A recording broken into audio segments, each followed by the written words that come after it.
This is problem 4 from the practice test. This is the only one that does not require us to write a function. We're just going to write some code that asks the user to enter two numbers called low and high. And then we're going to ask them to repeatedly input an integer. If it's between low and high, we will add it to running total. If it's not, we'll ignore it. And the user will finally quit by entering a 0. And when they do, we will print out the sum of the numbers that were entered that were within range. So look at the example down there. The low is 100, the high is 200. So 100 should be counted because I'm including both endpoints. 99 is the cutoff on the low side. That should not be counted. 200 is the last one on the high side. 201 is just beyond the cutoff on the high side. That should not be added either. So 100 and 200 are the only ones that work there. So if we add those together, we should get 300 for our sum. So let's go back over to our editor. And this is not a function, so it's just ordinary code in our main program. So we're going to get a low value. So let's get a low value, and we'll call it low equals, and it's going to be an int. We're getting it from the user. We have to convert the string that they input into an integer, and the same thing with high.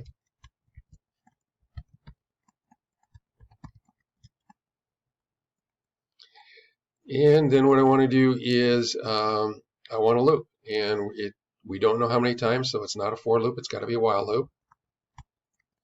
And we're always going to do the infinite loop with while true. Just get this up a ways here so it's a bit easier to see.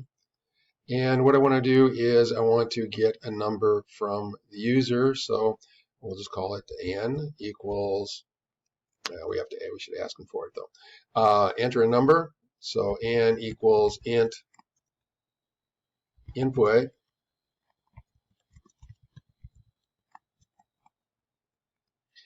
And if they type a 0,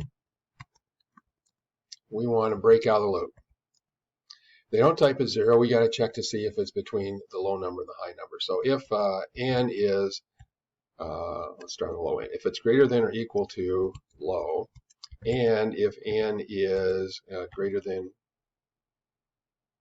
said that backwards. If n is less than or equal to high, then it's in between, and we want to add that onto a total. So total, and we do not have total. I didn't think to declare that first, so let's do total equals 0 before we start. It's got to be outside the loop. If I put it inside the loop, I'm going back to 0 for my total every single time. Okay, so when I finally break out of the loop, I just want to print out what total is. So print,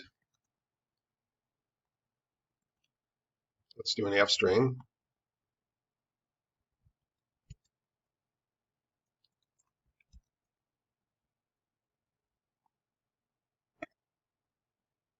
Okay, let's give that a try. Let's go ahead and run it.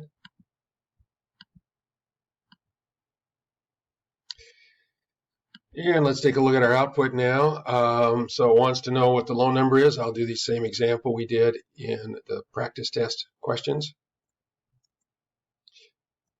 100 should be counted. 99 should not be. 200 should be counted. 201 should not be. 0 should end it. And the sum is 300.